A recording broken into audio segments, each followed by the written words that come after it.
મોરબીની જીવાદોરી સમાન મચ્છુ 2 ડેમ આખરે છલકાયો છે। જી હા, ભારે આવકને પગલે મચ્છુ 2 ડેમ ઓવરફ્લો થતાં તંત્ર દ્વારા ડેમના 4 દરવાજા 7 ફૂટ સુધી ખોલવામાં આવ્યા અને હાલ મચ્છુ નદીમાં ધસમસતા પ્રવાહ સાથે 18,578 ક્યુસેક પાણી છોડાઈ રહ્યું છે। એક તરફ મોરબીવાસીઓમાં ખુશીનો માહોલ છે, કારણ કે આ સાથે જ મોરબીના પીવાના પાણી અને સિંચાઈની વિકટ સમસ્યા હવે દૂર થઈ ગઈ છે, પરંતુ બીજી તરફ નદીના રૌદ્ર સ્વરૂપને જોતા તંત્ર સંપૂર્ણપણે એલર્ટ મોડ પર આવી ગયું છે। 29 ગામોને હાઈ એલર્ટ।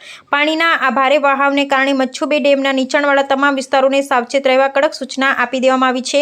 મોરબી શહેર સહિત આસપાસના કુલ 29 ગામોને એલર્ટ કરાયા છે, જેમાં મોરબી તાલુકાના 20 ગામો જોધપર, લીલાપર, ભડિયાદ, ટીમડી, ધરમપુર, રવાપર, અમરેલી, વનાળિયા, ગોરખીજડીયા, માનસર, નવા સાદુળકા, જૂના સાદુળકા, રવાપર નદી, ગુંગણ, નારણકા, બહાદુરગઢ, નવા નાગડાવાસ, જૂના નાગડાવાસ, સોખડા અને અમરનગર તથા માળિયામી તાલુકાના 9 ગામો વીરવદરકા, દેરાળા, નવાગામ, મેઘપર, હરિપર, મહેન્દ્રગઢ, ફતેપર, સોનગઢ અને ખુદ માળિયા શહેર, આ તમામ 29 ગામોના ગ્રામજનોને નદીના પટમાં ન જવાની, સલામત સ્થળે રહેવાની તંત્ર દ્વારા ખાસ અપીલ કરવામાં આવી છે। મોરબીમાં આનંદ સાથે સાવચેતીનો માહોલ।